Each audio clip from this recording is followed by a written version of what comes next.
Numbers chapter 18.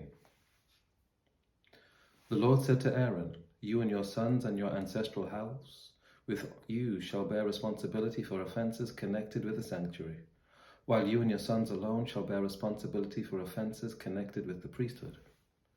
So bring with you also your brothers of the tribe of Levi, your ancestral tribe, in order that they may be joined to you and serve you while you and your sons with you are in front of the tent of the covenant.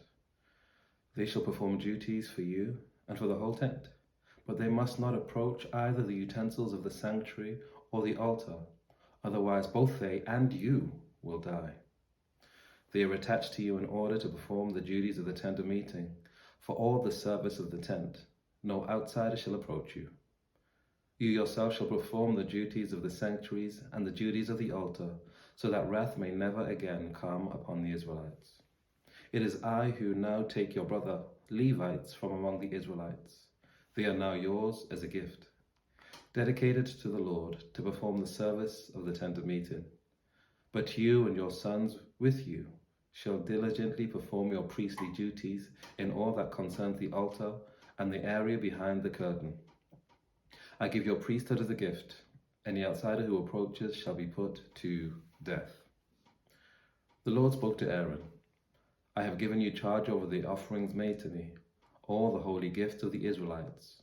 I have given them to you and your sons as a priestly portion due you in perpetuity. This shall be yours from the most holy things, reserved from the fire. Every offering of theirs that they render to me as a most holy thing, whether grain offering, sin offering, or guilt offering, shall belong to you and your sons. As a most holy thing you shall eat it. Every male may eat it. It shall be holy to you. This also is yours. I have given to you, together with your sons and daughters, as a perpetual due, whatever is set aside from the gifts of all the elevation offerings of the Israelites. Everyone who is clean in your house may eat them. All the best of the oil and all the best of the wine and of the grain, the choice produce that they give to the Lord, I have given to you. The first fruits of all that is in their land, which they bring to the Lord, shall be yours. Everyone who is clean in your house may eat of it. Every devoted thing in Israel shall be yours. The first issue of the womb of all creatures, human and animal, which is offered to the Lord, shall be yours. But the firstborn of human beings you shall redeem. The firstborn of unclean animals you shall redeem. Their redemption price reckoned from 1 month of age, you shall fix at 5 shekels of silver, according to the shekel of the sanctuary, that is 20 gerahs. But the firstborn of a cow, or the firstborn of a sheep, or the firstborn of a goat you shall not redeem. They are holy. You shall dash their blood on the altar, and shall turn their fat into smoke as an offering by fire, for a pleasing odor to the Lord. But their flesh shall be yours, just as the breast that is elevated and as the right thigh are yours. All the holy offerings that the Israelites present to the Lord I have given to you, together with your sons and daughters, as a perpetual due. It is a covenant of salt forever before the Lord, for you and your descendants as well." Then the Lord said to Aaron, "You shall have no allotment in their land, nor shall you have any share among them. I am your share and your possession among the Israelites. To the Levites I have given every tithe in Israel for a possession in return for the service that they perform, the service in the tent of meeting. From now on the Israelites shall no longer approach the tent of meeting, or else they will incur guilt and die. But the Levites shall perform the service of the tent of meeting, and they shall bear responsibility for their own offenses. It shall be a perpetual statute throughout your generations. But among the Israelites they shall have no allotment, because I have given to the Levites as their portion the tithe of the Israelites, which they set apart as an offering to the Lord. Therefore I have said to them that they shall have no allotment among the Israelites." Then the Lord spoke to Moses, saying, "You shall speak to the Levites, saying, when you receive from the Israelites the tithe that I have given you from them for your portion, you shall set apart an offering from it to the Lord, a tithe of a tithe. It shall be reckoned to you as your gift, the same as the grain of the threshing floor and the fullness of the winepress. Thus you also shall set apart an offering to the Lord from all the tithes that you receive from the Israelites, and from them you shall give the Lord's offering to the priest, Aaron. Out of all the gifts to you, you shall set apart every offering due to the Lord. Best of all of them is the part to be consecrated. Say also to them, when you have set apart the best of it, then the rest shall be reckoned to the Levites as produce of the threshing floor and as produce of the wine press. You may eat it in any place, you and your household, for it is your payment for your service in the tent of meeting. You shall incur no guilt by reason of it, when you have offered the best of it, but you shall not profane the holy gifts of the Israelites on pain of death. Numbers chapter 19. The Lord spoke to Moses and Aaron, saying, This is a statute of the law that the Lord has commanded. Tell the Israelites to bring you a red heifer without defect, in which there is no blemish, and on which no yoke has been laid. You shall give it to the priest Eleazar, and it shall be taken outside the camp and slaughtered in his presence. The priest Eleazar shall take some of its blood with his finger and sprinkle it 7 times towards the front of the tent of meeting. Then the heifer shall be burned in his sight. Its skin, its flesh, its blood, with its dung, shall be burned. The priest shall take cedar wood, hyssop, and crimson material, and throw them into the fire in which the heifer is burning. Then the priest shall wash his clothes and bathe his body in water, and afterward he may come into the camp. But the priest shall remain unclean until evening. The one who burns the heifer shall wash his clothes in water and bathe his body in water. He shall remain unclean until evening. Then someone who is clean shall gather up the ashes of the heifer and deposit them outside the camp in a clean place, and they shall be kept for the congregation of the Israelites for the water for cleansing. It is a purification offering. The one who gathers the ashes of the heifer shall wash his clothes and be unclean until evening. This shall be a perpetual statute for the Israelites and for the alien residing among them. Those who touch the dead body of any human being shall be unclean 7 days.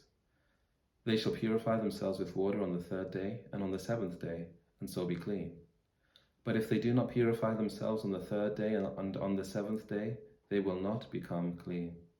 All who touch a corpse, the body of a human being who has died, and do not purify themselves, defile the tabernacle of the Lord. Such persons shall be cut off from Israel. Since water for cleansing was not dashed on them, they remain unclean. Their uncleanness is still on them. This is the law when someone dies in a tent. Everyone who comes into the tent and everyone who is in the tent shall be unclean 7 days. And every open vessel with no cover fastened on it is unclean. Whoever in the open field touches one who has been killed by a sword, or who has died naturally, or a human bone, or a grave, shall be unclean 7 days. For the unclean they shall take some ashes from the burnt purification offering, and running water shall be added in a vessel. Then a clean person shall take hyssop, dip it in water, and sprinkle it on the tent, on all the furnishings, on the persons who were there, and on whoever touched the bone, the slain, the corpse, or the grave. The clean person shall sprinkle the unclean ones on the 3rd day and on the 7th day, thus purifying them on the 7th day. Then they shall wash their clothes and bathe themselves in water, and at evening they shall be clean. Any who are unclean but do not purify themselves, those persons shall be cut off from the assembly, for they have defiled the sanctuary of the Lord. Since the water for cleansing has not been dashed on them, they are unclean. It shall be a perpetual statute for them. The one who sprinkles the water for cleansing shall wash his clothes, and whoever touches the water for cleansing shall be unclean until evening. Whatever the unclean person touches shall be unclean, and anyone who touches it shall be unclean until evening. Numbers chapter 20. The Israelites, the whole congregation, came into the wilderness of Zin in the 1st month, and the people stayed in Kadesh. Miriam died there and was buried there. Now there was no water for the congregation, so they gathered together against Moses and Aaron. The people quarreled with Moses and said, "Would that we had died when our kindred died before the Lord. Why have you brought the assembly of the Lord into this wilderness for us, and our livestock here to die? Why have you brought us up out of Egypt to bring us to this wretched place? It is no place for grain or figs or vines or pomegranates, and there was no water to drink. Then Moses and Aaron went away from the assembly to the entrance of the tent of meeting. They fell on their faces, and the glory of the Lord appeared to them. The Lord spoke to Moses, saying, "Take the staff and assemble the congregation, you and your brother Aaron, and command the rock before their eyes to yield its water. Thus you shall bring water out of the rock for them. Thus you shall provide drink for the congregation and their livestock." So Moses took the staff from before the Lord, as he had commanded him. Moses and Aaron gathered the assembly together before the rock, and he said to them, "Listen, you rebels, shall we bring water for you out of this rock?" Then Moses lifted up his hand and struck the rock twice with his staff. Water came out abundantly, and the congregation and their livestock drank. But the Lord said to Moses and Aaron, "Because you did not trust in me to show my holiness before the eyes of the Israelites, therefore you shall not bring this assembly into the land that I have given them." These are the waters of Meribah, where the people of Israel quarreled with the Lord, and by which he showed his holiness. Moses sent messengers from Kadesh to the king of Edom. "Thus says your brother Israel, you know all the adversity that has befallen us, how our ancestors went down to Egypt, and we lived in Egypt a long time, and the Egyptians oppressed us and our ancestors. And we cried out to the Lord, he heard our voice, and sent an angel and brought us out of Egypt.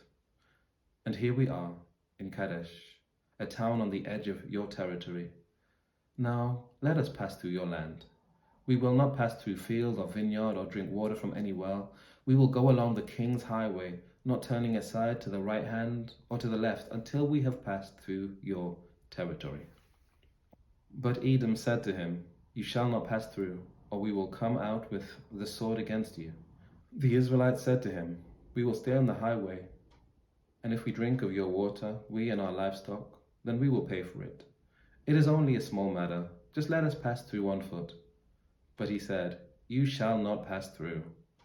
And Edom came out against them with a large force, heavily armed.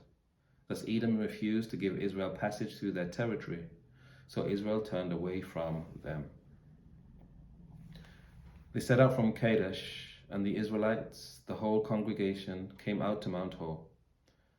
Then the Lord said to Moses and Aaron at Mount Hor, on the border of the land of Edom, "Let Aaron be gathered to his people, for he shall not enter the land that I have given to the Israelites, because you rebelled against my command at the waters of Meribah. Take Aaron and his son Eleazar and bring them up Mount Hor. Strip Aaron of his vestments and put them on his son Eleazar. But Aaron shall be gathered to his people and shall die there." Moses did as the Lord had commanded. They went up Mount Hor in the sight of the whole congregation. Moses stripped Aaron of his vestments and put them on his son Eleazar, and Aaron died there on the top of the mountain. Moses and Eleazar came down from the mountain. When the congregation saw that Aaron had died, all the house of Israel mourned for Aaron 30 days. Take care. God bless. I'll see you next time.